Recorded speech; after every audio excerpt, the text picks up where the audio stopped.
Au menu du Daily de ce 12 avril 2023, on va commencer avec la conférence PlayStation qui se tiendra cette semaine. On enchaînera avec Nintendo qui fait son grand retour dans l'univers des salons et on terminera avec des fuites de jeux inespérés et qui vont faire appel à vos lointains souvenirs. Le Daily, c'est parti.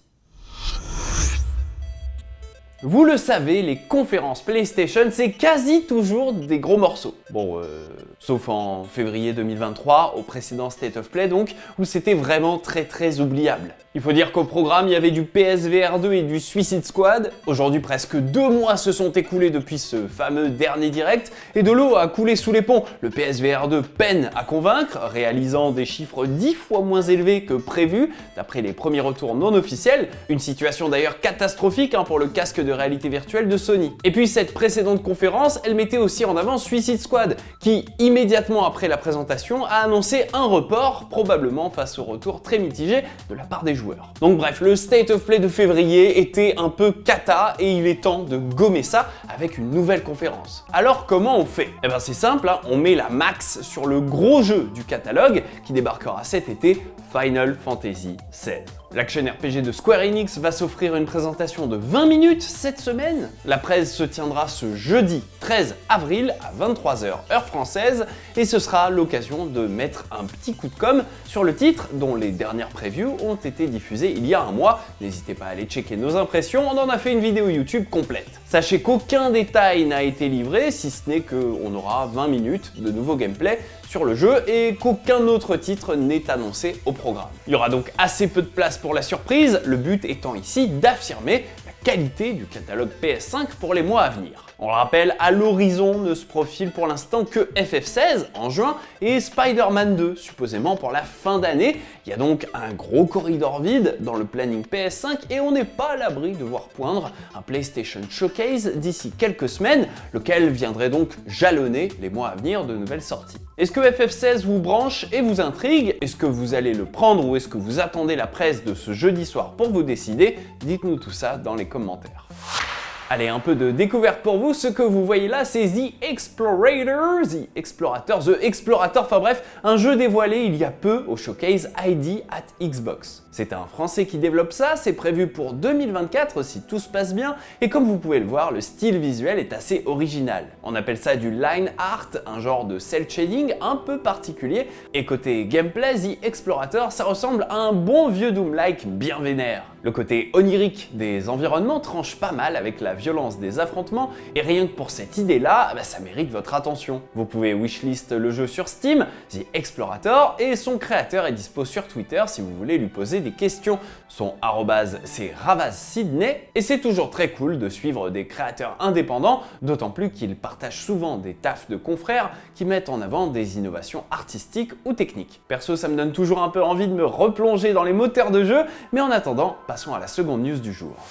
Les salons pour les joueurs, plus ça va, moins il y en a. Avec la crise, les pénuries, les difficultés sanitaires, on a plus souvent tendance à les voir disparaître qu'apparaître. Et pourtant, Nintendo a annoncé cette nuit, au calme, décontractax, qu'un nouveau salon allait venir rythmer l'année 2023, le Nintendo Live 2023. Et oui, comme ça, tout simplement. C'est un salon physique qui se tiendra à Seattle, aux États-Unis, et le but c'est de faire ce qu'on a connu avec les PlayStation Experience ou le XO 2019 de Xbox, à savoir réunir les fans, faire briller la communauté et mettre en avant chaque élément qui fait l'univers d'un constructeur, à savoir la convivialité, le jeu solo et multi, les découvertes, les nouveaux titres, les tournois ou encore les performances scéniques, qu'on imagine dédiées notamment au cosplay. La convention est prévue pour septembre 2023 dans l'état de Washington, et comme vous pouvez le voir sur la page dédiée, la description de l'événement n'est pour l'instant pas totalement complète et invite à revenir bientôt pour découvrir la suite du programme. Alors on va donc rentrer en mode théorie et enquête en réfléchissant un peu. La convention se tient en septembre, ce qui n'est pas anodin. Et oui, tous les gros titres internes de Nintendo seront sortis,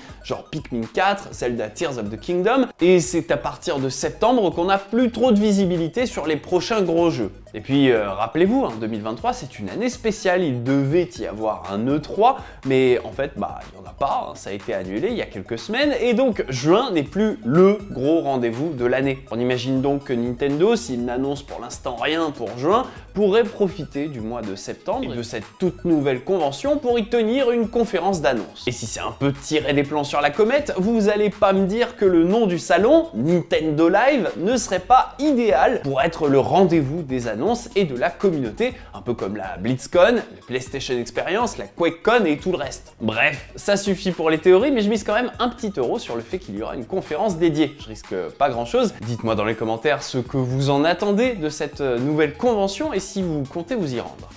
Allez, je sens que je vous ai un peu titillé avec la première transition, on va donc remettre une couche de jeu indé, cette fois-ci avec Checkmate Showdown. Vous connaissez les échecs, vous connaissez le versus fighting, et bien mixez les deux et vous obtenez ça. Est-ce que j'ai vraiment besoin de vous en dire plus? Je ne pense pas, ça a été annoncé il y a peu et on devrait en voir plus très bientôt. Il n'y a pas grand chose de plus à dire si ce n'est qu'il y a une vidéo de 20 secondes qui tourne avec du gameplay dedans, et en attendant d'en voir plus, on va passer à la troisième news du jour. Dans la galaxie des jeux vidéo, le remake c'est souvent une valeur sûre. Ça permet de faire de la gloire d'antan un produit moderne, en s'assurant de l'adhésion des nostalgiques et de la validation de tout le monde, en mode « Ah, c'était un grand jeu, son remake ne peut qu'être une bonne idée ». Bon, parfois ça marche moins bien, mais en attendant, c'est toujours plus safe que de créer quelque chose de totalement nouveau. Et ça coûte moins cher aussi. Enfin bref, dans les éditeurs qui se sont spécialisés là-dedans, il y a évidemment Capcom avec ses Resident Evil Remake, il y a Konami qui a lancé un chantier autour des Silent Hill, et on l'imagine bien, ils vont s'attaquer de la même manière à Metal Gear et Castlevania, et puis il y a aussi Square Enix avec Final Fantasy VII Remake. Mais si vous connaissez bien le marché japonais, vous le savez, il y en a un que j'ai pas cité, et qui est pourtant assis sur un trésor, c'est Sega. Et justement, ce week-end, une vidéo est apparue sur le net montrant des extraits de 3 jeux Sega dans une sorte de medley qui dure un peu moins d'1 minute. Alors je vous arrête tout de suite, on va pas vous montrer ces images parce que visiblement ça banne à tout va autour de cette fuite, comme souvent lorsque c'est avéré, mais en gros on pouvait voir dans ces images des extraits en cours de développement de Sonic Frontiers. Des extraits qu'on n'avait jamais vus et qui diffèrent pas mal du jeu final. Mais le plus intéressant, c'est que les 2 autres jeux montrés ne sont pas encore officialisés. Il s'agirait de Persona 3 Remake et de Jet Set Radio Remake. 2 titres que les fans attendent tout particulièrement. Persona 3, c'est le préféré des joueurs de la série, d'après plusieurs sondages réguliers. Quant à Jet Set Radio, c'est pas la peine de vous faire un dessin, c'est un jeu de légende et son retour ferait hyper plaisir. Cet extrait fuité qui présentait les 3 jeux proviendrait d'une présentation interne chez Sega qui daterait de 2021. Et le compte Twitter qui l'a balancé, il a été supprimé depuis. Mais ça n'a pas empêché plusieurs sites, souvent spécialisés du business japonais, genre Gematsu ou encore Bloomberg, qui est souvent bien informé, de publier des articles affirmant que, d'après leurs sources à eux, ces remakes sont bel et bien en chantier depuis longtemps, et ils légitiment donc l'authenticité de cette supposée fuite. Est-ce que ces 2 jeux en remake ça vous intéresse? Dites-nous tout ça dans les commentaires.